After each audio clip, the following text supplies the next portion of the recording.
Is there anything wrong, Duchess? Prime Minister, please remember that I am now Princess of Wales, so you will refer to me as Princess, not Duchess. Do we understand each other? Yes, of course. Of course, Your Majesty. Good. Prime Minister, I got you some water. So, yeah. Given to you by the Prince of Wales himself. I'm so very sorry. We're not very smart. No, I mean, we're kind of half the reason for causing all of this. Half, because we didn't change the bill. But he didn't shine, so here's the other half. I don't care. Get out. Okay.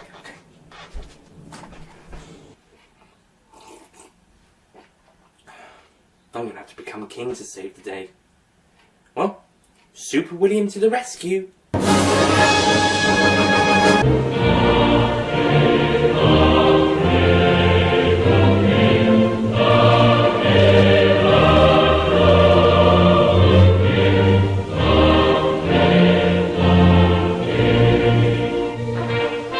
Hello ladies and gentlemen, Nick here, and welcome to my review of King Charles III. Okay, this one, this is not a film, by the way. This is a TV programme based on the play of the same name with the same cast, well, at least most of it, main cast at least, shown on BBC Two in May, not too long after Tim Pickett-Smith, the actor who plays Charles III, passed away. So it was dedicated to him, as is this review, and yeah, I think it was his last acting thing he was in, although there is a film coming out that has his name in it, so he's probably in that. So, Charles III, based on the play by Mike Bartlett, who Doctor Who fans will recognise as the writer of Series 10, Episode 4, Knock Knock, which was a pretty good episode. But I would lower my rating from a 9 to an 8 if I gave it a 9 at the time. This is pretty good. It's kind of like a Shakespearean play thing. At least the play was, and it's been adapted to a TV drama by Mike Bartlett. And yeah, it is pretty good. One thing I will say is that the monologues are great.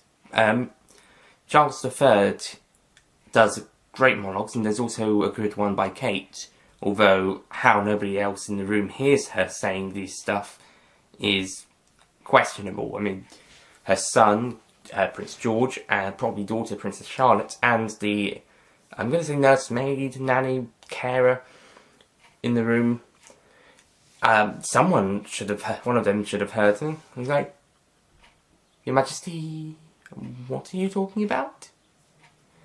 Or, Mummy, what are you talking about? Yeah, so I'm just surprised no one heard her, and there's a few times where you would have thought Charles III would have been heard. Yeah, I'm just putting it down to Shakespeare logic. This probably would be a Shakespearean tragedy. If it's to be compared to any Shakespeare play, I would compare it to Macbeth. Also, I read somewhere that William and Kate were the Shakespearean villains of the story. I would probably disagree with that. In fact, they're probably the heroes. In fact, I think the villain is Charles himself. And again, going back to the Macbeth thing, and also Richard III, probably Macbeth and Richard III are probably the best comparisons. Although Charles didn't steal the crown, like Richard, or supposedly, he became the next one to take the throne, but he was doing a couple of decisions that Parliament thought, well, basically he refused to sign this privacy bill, restricting the press. Okay, fair enough. I get what he's getting at, to be honest. I kind of understand what Charles is getting. He would agree to sign it if Parliament made changes. But Parliament, being the arrogant people they are, Everyone's arrogant in this universe. They refuse to change anything from their document. Told you they were arrogant, so Charles pretty much closes down Parliament. You would think this would be a good thing in quite a few people's minds. Like, they don't like the politicians, the prime ministers running the country. Well, not running the country, the prime ministers they have. I mean, look at what we're having today. A lot of people don't like Theresa May because stuff. And Jeremy Corbyn, despite Labour having great intentions, quite a few people, myself included, aren't so keen on their leader. And then you've got the other parties. Lib Dems aren't so bad, but Scottish National Party, you've got the second First Minister trying to be another William Wallace, trying to have another bloody referendum for Scotland. Oh, come on, you had your one 2014. Stop. Wales aren't so bad, I think. Northern Ireland, there's quite a few people who don't like the ones that the Conservatives are trying to get to help form the government. And then you've got UKIP. Enough said. I think the only party that actually gets away with not being scarred for life is the Green Party, because they don't do that much besides environmental. Which is enough for the environment, but everything else, it's no wonder none of them have gotten to become Prime Minister. And then the Conservatives are blamed for just being for the rich. So pretty much everyone is pretty much at gunpoint by everybody else. And we've forgotten the independent and smaller ones, but probably the same thing. Everyone is probably just pointing the finger or ready to punch them in the fist. Use the fist to punch them in the face. So you'd think the people of the country would actually think, this might be okay. Maybe not for a while, maybe just for a bit whilst they kind of make the new government. People would be okay with it because they're not so keen on the politics and stuff. But no, everyone, well, quite a lot of people turn to rioting. It becomes a bit of okay, in Jason Bourne, there was riots for no reason. I think there was a protest and then it just went into an all-out riot. And in the film London Burning, London's Burning, the movie, there was some people just started attacking police for no reason towards the end of the film. It just became an all-out riot and we don't know why. What the hell? And of course, I haven't seen the film, but I saw the play of, it was Billy Elliot. All the protests, and it can get quite violent. Why is there riots all the time? I don't understand. Everyone likes to see a bit of rioting in films and stuff. So anyway, so for some reason the people riot against the King's decision, and he kind of shields himself in Buckingham Palace. So in order to try and resolve the situation, William and Kate's idea, William kind of reluctantly goes along with it. They try to sort things out and eventually decides that William and Kate should become the next monarchs, as Charles hasn't had his coronation just yet. So this is, again, like an Edward VIII thing, Edward VIII situation. So, and it's kind of quite emotional because Charles wants to be king, but he's kind of letting everybody down, even though he pretty much had the right point up until this, for the privacy thing, he had the right decision, but, not the decision, but the other good point. Oh, crying out loud. And, his points made sense before he dissolved Parliament, and then after that, I think things just went a bit chaos. It's actually quite a shame that the Joker from The Dark Knight didn't make a cameo, because he likes chaos. Okay, Heath Ledger's not around anymore, but they could have played a clip of him in a scene. Maybe someone's watching it on telly. Or maybe an episode of the Sarah Jane Adventures where the trickster is saying chaos is good, and that's just like, whoa! Irony. I was trying to remember the words. So, yeah, irony. But, yeah. Also, there's a couple of subplots.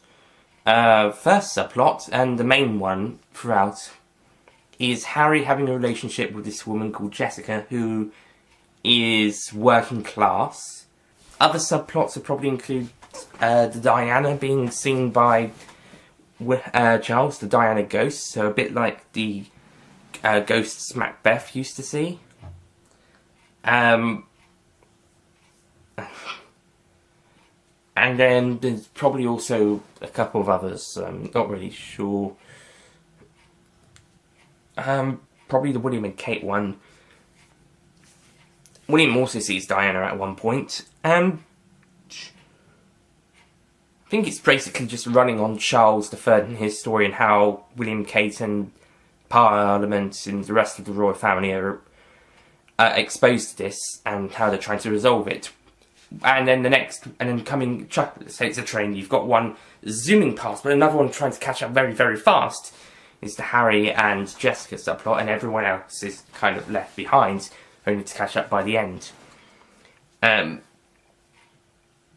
One big thing is the fact that Parliament could dissolve the royal family. That was one of the reasons why Charles dissolved Parliament, because they could have the opportunity to dissolve the monarchy if he didn't sign the bill, and then later on you've got the possibility of it being thrown out the window altogether unless William did something, and that's what he was given the ultimatum of. Not just him being not able to be king, but George and his children and descendants. So, crisis, basically. But all in all, it does turn out well. Eventually, Charles III reluctantly decides to abdicate when threatened by being left alone by the family, besides Camilla, obviously. And eventually, reluctantly, gives the crown over to William and Kate, who, I guess, co-rule? I'm guessing Kate's popular enough to be a co-ruler, and she becomes Catherine III, although as a ruler, more like Catherine I, but that's for queenish, I suppose. Well, I definitely know there was a Queen Catherine at some point, one of the other George's wives. Not sure, first or second? Might have been third. But from a ruler's point of view, it would be she would be Catherine I, queen, ruler, but just queen, probably the third. This is confusing. I'm better at just knowing the single monarch, unless, well, apart from when Mary II was around. Just the main ruler we're usually good at. And William himself is crowned by Charles himself, and then it pretty much ends after another speech, monologue. So, yeah, Charles III it's actually a little unreal, because, first of all, I don't think that people don't act this way in real life. They sound, quite a lot of the dialogue does sound like it does come from Shakespeare, but updated just a little bit. But whether the royal family would say these particular things, or in this way, is questionable. They might. I'm not sure. I don't know them personally, obviously. I think there's too much attention focused on the Harry's subplot. I think, although there is a nice moment in what looks like a fish and chip takeaway restaurant, where he has a conversation with this guy who works there. That is a nice scene, but I think there is too much of this subplot. I mean, it's nice to have regular updates, alright? And going back to normal talking without having to go to poorer sections of the city of London and having more slang language rather than normal or posh. A bit like in Kingsman, the Secret Service, where you get the big definition of posh but not too posh, and slangy, poorer area, but still quite normal at some points. So, I don't really have much to say on this one. It's good. I don't think the riots would happen that soon. And I wish it had been a dream. I wish the rioting had been a dream. But oh, bloody no. Oh, everyone has to raise their fist for one reason or another. Oh, let's raise the fist and do stuff because we can. Give me a break. Also, Kate Smokes in the scene. Right, I'm going to riot.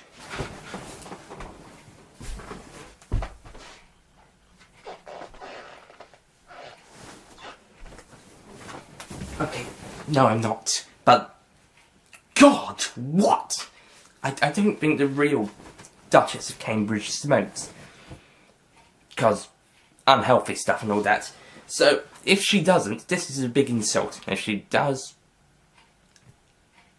we'll ignore that bit. Okay, ignore that. Okay, thank you very much. Just keep on doing what you're already doing. Thank you. Yay, future queen. Does she smoke? I don't know, Ooh, probably not. Good. So, don't insult the royal family by making them look like smokers. Because they probably don't anymore. And certainly not the new ones. Not the kids, obviously. Am I getting a bit too passionate about someone smoking in a film that probably doesn't already? And if they did, it doesn't really matter much. Well, yeah, because I'm British. I'm a patriot. And it can be considered an insult to get facts wrong. In other stuff, no, that's it. They do park a tank in Buckingham Palace courtyards-ish. But to be honest, if the rioters broke through those gates, you could see why. It's more of a, this is for defence. Really, there should be an ultimatum. There really should be an ultimatum. But to be honest, apart from the abdication or the reinstatement of Parliament, or Charles just signing the document he was supposed to sign in the first place, then there is no way out of this. Everything that goes wrong until there is some sort of way to get out around it. So this is basically the definition of what would happen if something went wrong, and just kept going wrong and wrong and wrong. And for the most parts, it doesn't really look that much different today anyway. Just the fact that it's the monarchy's fault, not the Parliament. Although, the fact that he didn't change anything in the first place. Oh, maybe Parliament isn't as get-away free with it as we all thought. Yes, the 21st century after 2016 is a very questionable time. And it's mainly due to politics. We haven't even got into another Cold War, World War yet. Please do not do that. Because otherwise, we are all fucked. As Blair Harrison said in his USA vote presidential election video sketch, in that, but to quote him on that, we are all fucked if something like that happened, World War III or another Cold War, anything that is worse than this, then we may as well just... I might be getting a bit too passionate about this, even though I'm starting to not really care anymore about this. I don't know why. Fuck it. I'm going to wrap up, because this is just getting a bit weird. Even at time of filming, this is getting weird. So, to wrap up, I'd say it's a 7 out of 10.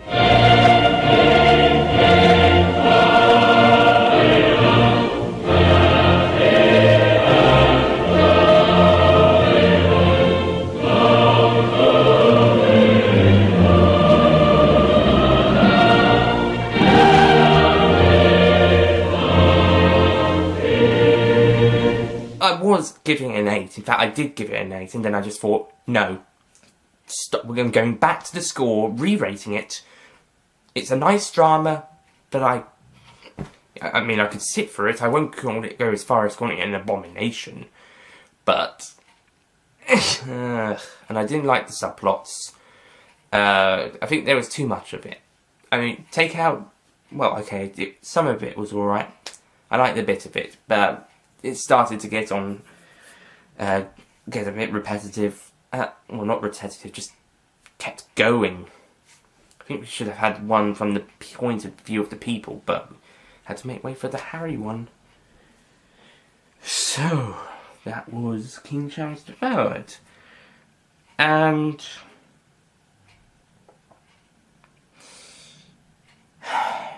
it was alright. I'm not angry with it much. I'm just extremely annoyed. But not disappointed. Okay. It's just a very... Well, I see where it's going, because this actually could happen. But there's a lot of stuff that doesn't look likely. I don't think people are going to riot immediately after Parliament is dissolved. I mean, they would want voice for the people, but Charles would be trying to make a new government. So, I don't think they'd riot overnight. And also, I don't think Parliament would dare get rid of the royal family. I mean, yeah, there's probably people out there who don't want us, who are against the royal family, like that one person I mentioned. But, on the other hand, there are many people, probably 10 times as many, who absolutely love them. Even if there's times where you question them, there would be people supporting them. So even if there was riots over there, I don't think they'd be that big. So, yeah, something just went wrong. Maybe it was the fact that it was Charles and not Elizabeth or William. Well, that's not an excuse. It's not an excuse. Nope, I'm not accepting that excuse anymore. Enough's enough. Right, that's it. I've had it. I'll do the sketch, and then we're out of here. Next review, a much, much better piece of media. Well, okay, this one was alright, but... I mean, I did enjoy it, but there's quite a lot wrong with it. But next time, a much better piece of media, Spider-Man Homecoming. I guarantee it is much better than this. And this isn't even that terrible. This is it's just alright. This is sit through, this is enjoyable, but aggravating at the same time. SMH, Spider-Man Homecoming, is enjoyable, sit through, and a lot of fun. I'll see you guys for that then. Bye! Here's a sneak preview for the next review. Enjoy.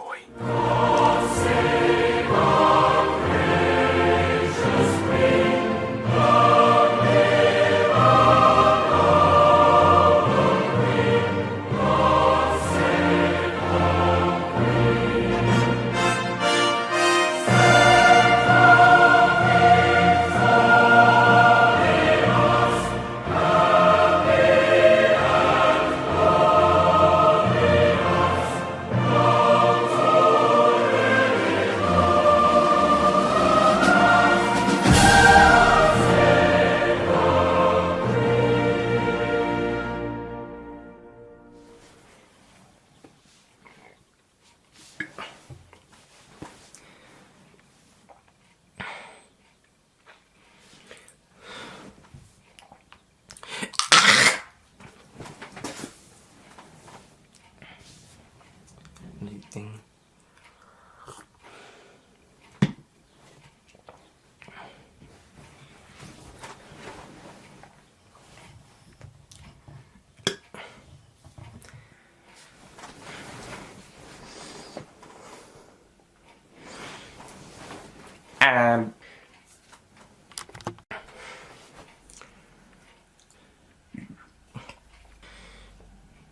Okay, I'm just going to give it an 8 out of 10 because it looks nice, tries its best at the story, and yeah, it's alright. I think if you'd taken out a bit more of the Harry subplot, then we could have focused a bit more on stuff. Maybe be understanding, maybe some more of the what the situation is. Maybe we could see it from the people's point of view at one point. That could have been a subplot. Not just this guy who knows Jessica who doesn't like the royals and just tells Harry to fuck off at one point. The one uses strong language in the actual film. There's more in this review. 4 times. I'll say it one more time if you want, because I know some people enjoy it. Yeah, Charles III. It's a great drama, but kind of. If you're a British patriot, you'd probably be in my shoes. I guess. But on the other hand, it's still a pretty workable drama. It's still pretty. Fuck it, I'm not gonna give it an 8 anymore. Actually, I'm gonna give it a 7. Scratch that last bit. I'll see you then, and it never annoys me. Well, mostly. The ending. I'll discuss that next time. Bye. Bye. No, frick. Is anything wrong, Princess?